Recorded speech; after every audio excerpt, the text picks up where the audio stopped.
আসসালামু আলাইকুম রহমতুল্লাহি ওবরাকাতু। আপনাদের সবার কি অবস্থা? আমি আশা করছি আপনারা সবাই অনেক অনেক ভালো আছেন। আমি আলহামদুলিল্লাহ আপনাদের দোয়ায় যথেষ্ট ভালো আছি।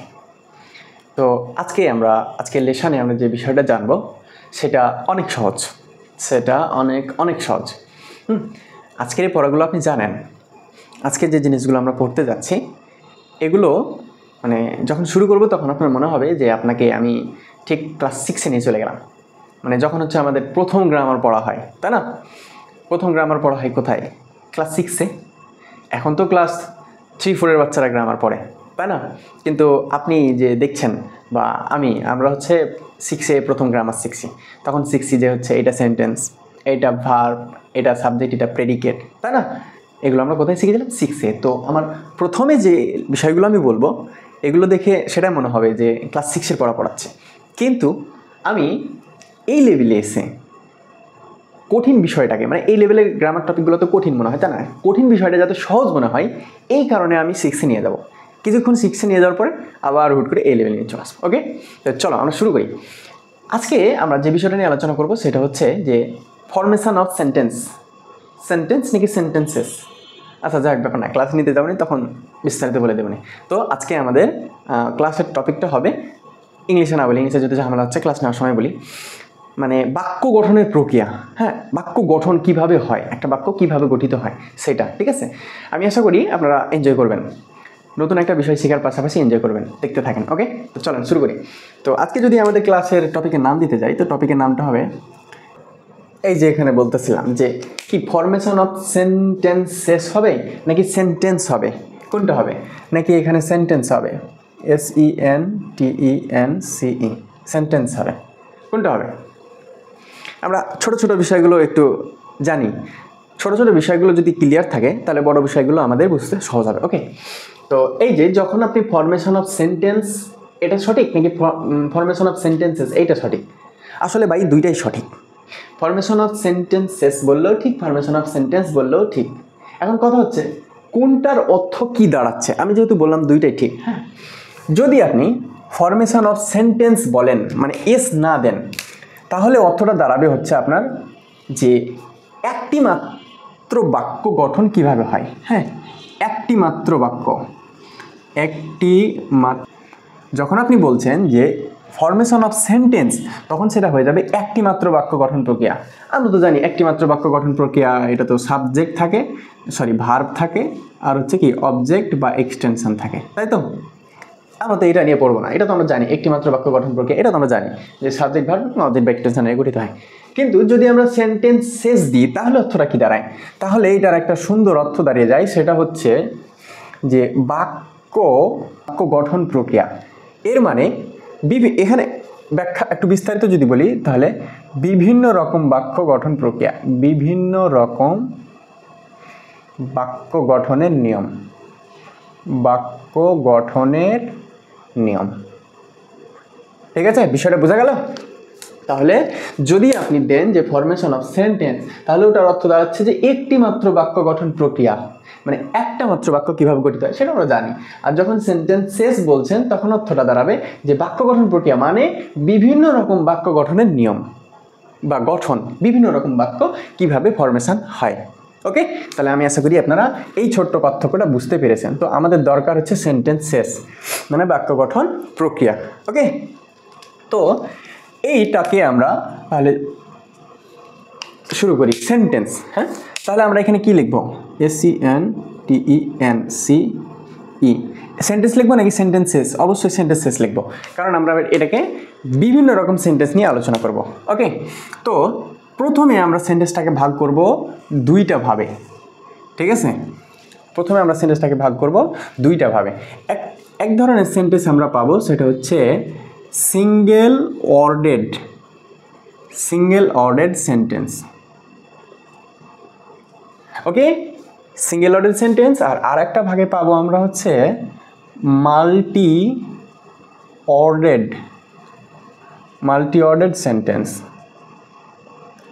ঠিক আছে, মানে সিঙ্গেল ওয়ার্ডেড সেন্টেন্স এই জায়গাতে আমরা দেখব যে একটা সিঙ্গেল ওয়ার্ড দিয়ে দেখবেন একটা সেন্টেন্স গঠন হয়ে গেছে।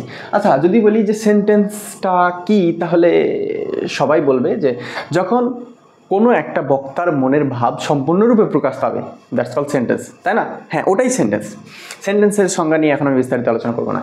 তো এটাই জেনে রাখেন যে যখন কোনো বক্তার মনের ভাব সম্পূর্ণ প্রকাশ পাবে, দ্যাটস কল সেন্টেন্স। ওকে, তো সিঙ্গেল অর্ডের সেন্টেন্স মানে হচ্ছে একটা মাত্র অর্ড দিয়ে দেখা যাবে যে কোনো একটা বক্তার মনের ভাব সম্পূর্ণ প্রকাশ হয়ে গেছে।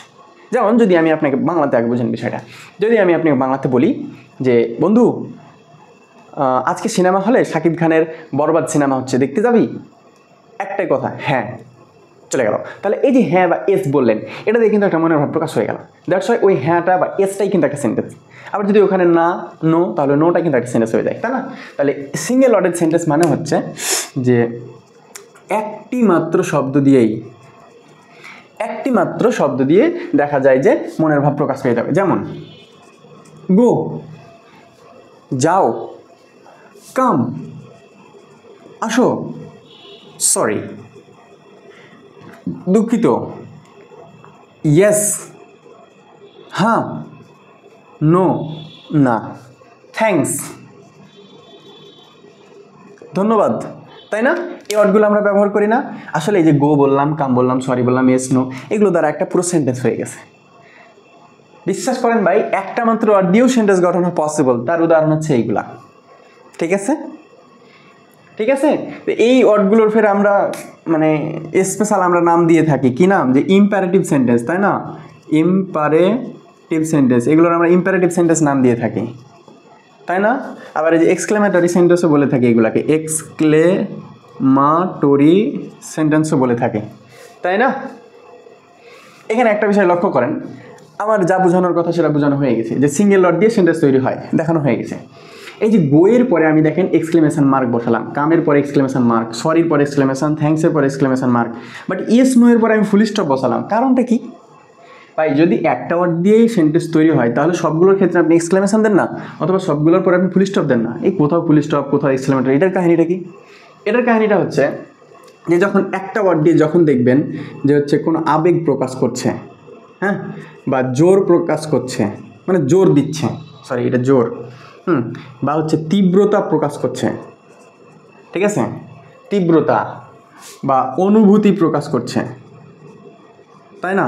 যখন এই বিষয়গুলো প্রকাশ পাবে তখন সেটা কনভার্ট হবে কি? এক্সক্লেমেটরি সেন্টেন্সে। বুঝলেন বিষয়টা? আর যখনই এগুলো প্রকাশ পাবে তখনই সেখানে কি হবে? এক্সক্লেমেশন মার্ক, তখনই সেখানে হবে এক্সক্লেমেশন মার্ক। এবারে ফুল স্টপের কাহিনী বলেন।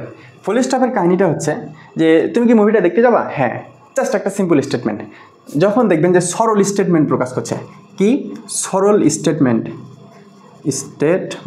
সরল স্টেটমেন্ট প্রকাশ করছে, অথবা এগুলোকে বলা হয় আপনার ডিক্লারেটিভ সেন্টেন্সও বলা হয়। ডিক্লারেটিভ সেন্টেন্স মানে সিম্পলভাবে একটা বিষয় ঘোষণা করছে যে হ্যাঁ আমি যাব বা আমি যাব না।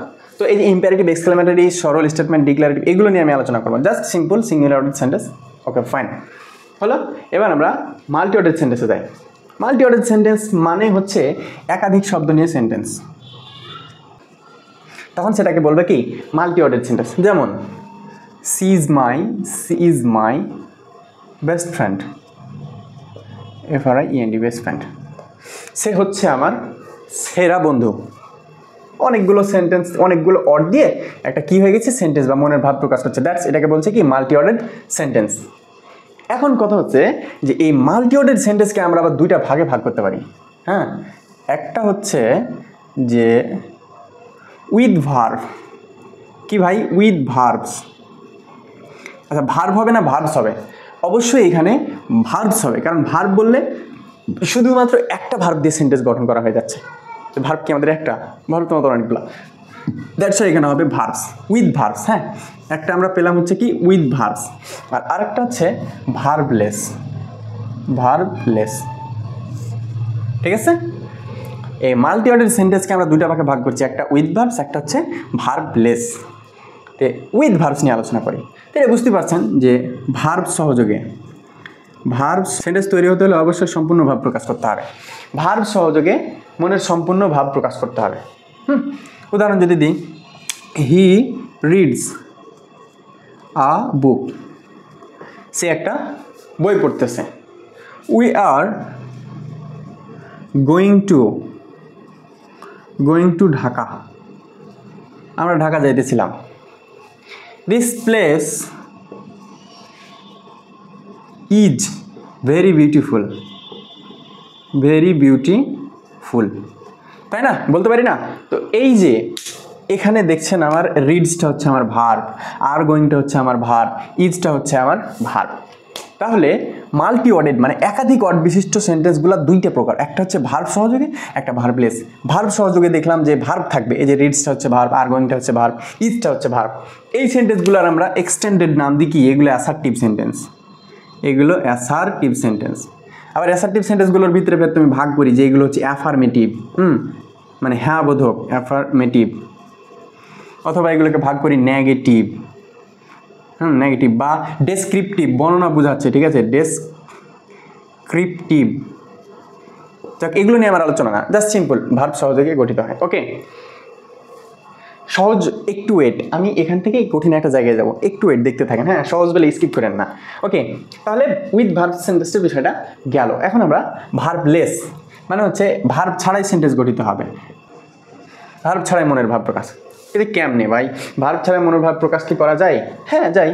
যেমন what a pretty, what a pity, কি দুঃখজনক বিষয়। আচ্ছা, how nice, how beautiful, how beautiful, how nice, যেটা বলবেন, কত সুন্দর। তারপরে হচ্ছে আরও কি দেওয়া যায়, যে নট ব্যাড, মন্দ নয়, তাই না? তারপরে দিতে পারি নো ওয়ে, নো ওয়ে, কোনো উপায় নাই। দেখেন তো এই সেন্টেন্সগুলোতে কোনো ভার্ব আছে? হোয়াট এ পিটি, কি দুঃখজনক, হাউ বিউটিফুল, কত সুন্দর, নট ব্যাড, মন্দ নয়, নো ওয়ে, কোনো উপায় নাই। এখানে কোনো ভার্ব আছে? ভার্ব নাই। দ্যাটস কল, এগুলো হচ্ছে ভার্বলেস সেন্টেন্স। একটা বিষয় বলি, ভার্বলেস সেন্টেন্সগুলো আসলে কি দিয়ে গঠিত হয় জানেন? ভার্বলেস সেন্টেন্সগুলো আসলে গঠিত হচ্ছে আপনার হচ্ছে ফ্রেজ দিয়ে, PHRASE, ফ্রেজ দিয়ে। ফ্রেজ বলতে এখানে সেটা নাউন ফ্রেজ হতে পারে, সেটা অ্যাডজেক্টিভ ফ্রেজ হতে পারে, হ্যাঁ, সেটা হচ্ছে প্রিপোজিশনাল ফ্রেজ হতে পারে, প্রিপোজিশনাল ফ্রেজ। এই যে noun phrase, adjective, prepositional phrase, এইগুলো হচ্ছে আপনার ভার্বলেস বিন সেন্টেন্স হতে পারে। হ্যাঁ, মনের অর্থ প্রকাশ করতে পারে না, যে হাউ বিউটিফুল, কত সুন্দর, একটা মনের ভাব প্রকাশ করছে, তাই না? নো ওয়ে, কোনো উপায় নাই, কোনো উপায় নাই, ঠিক আছে না? তো এটা হলো ভার্বলেস। এই ভার্বলেস সেন্টেন্সগুলোকে আমরা অনেক সময় কি বলি জানেন? আমরা অনেক সময় বলি হচ্ছে যে মাইনর সেন্টেন্স বলি এগুলোকে, minor sentence, SENTENC, minor sentence. Minor sentence বলতে কি বোঝাচ্ছে? মাইনর সেন্টেন্স বলতে বোঝাচ্ছে যেগুলো গ্রামাটিক্যাল নিয়ম মানে না, গ্রামাটিক্যাল, যেগুলো গ্রামাটিক্যাল নিয়ম মানে না। এই যে হোয়াট এ পিটি, গ্রামাটিক্যাল নিয়ম কি? একটা হচ্ছে সাবজেক্ট বসবে, তারপরে একটা ভার্ব থাকবে, তারপরে অবজেক্ট বা এক্সটেনশন যা থাকবে না। কিন্তু what a pity, how not bad, এগুলো কোনো স্ট্রাকচার মানছে না। দ্যাটস কল, এগুলোকে বলা হচ্ছে কি মাইনর সেন্টেন্স, মানে গ্রামাটিক্যাল নিয়ম মানছে না। আবার এগুলোকে বলা যায় elliptical sentence, elliptical sentence. Elliptical sentence আবার কি ভাই? এলিপ্টিক্যাল সেন্টেন্স হচ্ছে যে একটা পুরো সেন্টেন্স আছে, সেটার কিছু অংশ আপনি লিখছেন না, আপনি বাদ দিয়ে দিচ্ছেন, ঠিক আছে? আচ্ছা, এই যে এখানে আমি লিখছি নট ব্যাড, হ্যাঁ, আসলে এটা নট ব্যাড ছিল না, এটা ছিল ইট ইজ নট ব্যাড, পুরো সেন্টেন্স ছিল এটা, কিন্তু আপনি ইট ইজকে ভ্যানিশ করে দিয়ে জাস্ট শুধু লিখলেন নট ব্যাড, মন্দ নাই। তারপরে এই যে এখানে কি লিখছে নো ওয়ে, আসলে পুরো সেন্টেন্সটা ছিল there is no way, there is no way. আপনি কি করলেন? দেয়ার ইজকে বাদ দিয়ে দিলেন, আপনি শুধু লিখলেন নো ওয়ে, নো ওয়ে দিয়ে অর্থ আপনার প্রকাশ পেয়ে গেল। দ্যাটস ওয়াই এগুলোকে বলা হয় এলিপ্টিক্যাল সেন্টেন্সও বলা হয়। ওকে, এখন আসেন আমার যেটা হচ্ছে মেইন উদ্দেশ্য, সেইটা হচ্ছে এই যে উইথ ভার্বস সেন্টেন্সগুলো আছে, ভার্বলেস এখান থেকে শেষ। উইথ ভার্ব যে সেন্টেন্সগুলো রয়েছে, এই সেন্টেন্সগুলোর দুইটা পার্ট, ঠিক আছে? এইখানে আমাদের পড়াশোনা। একটা হচ্ছে subject, subject or noun part, subject or noun part. আচ্ছা, আপনারা কি দেখতে পাচ্ছেন? হ্যাঁ, দেখা যাচ্ছে, সমস্যা নাই। সাবজেক্ট অর নাউন পার্ট, আর আরেকটা হচ্ছে predicate, PREDICAT, predicate or verb part, predicate or verb part. Subject or noun পার্টের এটার অর্থ হচ্ছে উদ্দেশ্য, উদ্দেশ্য বা নামখণ্ড, উদ্দেশ্য বা হচ্ছে কি নামখণ্ড, এটার বাংলা অর্থ। আর প্রেডিকেট বা ভার্ব পার্ট এটার অর্থ হচ্ছে কি বিধেয়, হ্যাঁ বিধেয় বা কি ক্রিয়াখণ্ড, ক্রিয়াখণ্ড। তো এখন আমাদের একটা কথা, এখন যে বিষয়টা এখন হচ্ছে আমার মেন আজকের ক্লাসের মেন জায়গাতে আমরা চলে আসছি। আজকে আমার ক্লাসের উদ্দেশ্য ছিল আপনাদের কাছে ডিসাইড করা যে ইংরেজিতে কত রকমের জিনিস সাবজেক্ট হইতে পারে, আবার একই প্রশ্ন ইংরেজিতে কত রকমের জিনিস প্রেডিকেট হইতে পারে। এইটা হচ্ছে আমার এই ক্লাসের মেন উদ্দেশ্য। ঠিক আছে, আমরা আলোচনা করব ইংরেজিতে এই 6 থেকে শুরু করে বিসিএস জব পর্যন্ত, এর উপরে আর কোনো জব থাকলে ইংরেজিতে রিসার্চ করার লেভেল পর্যন্ত কোন কোন বিষয়গুলো সাবজেক্ট হইতে পারে সেইটা নিয়ে আলোচনা করা, আবার প্রেডিকেট কোন কোন বিষয়গুলো প্রেডিকেট হইতে পারে সেটা নিয়ে আলোচনা করা।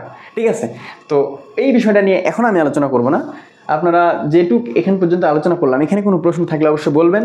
আর আপনাদের উপর ছেড়ে দিলাম যে ফার্স্টে আপনারা কোনটার ভিডিও চান, মানে সাবজেক্ট কী কী হইতে পারে সেটার ভিডিও চান নাকি প্রেডিকেট কী কী হইতে পারে সেটার ভিডিও চান, অবশ্যই কমেন্টে জানাবেন। এইটি ছিল আমার ভিডিওর মূল উদ্দেশ্য। ঠিক আছে, তাই আমি আশা করি আপনারা আজকে লেকচারটা বুঝতে পারছেন, এনজয় করছেন।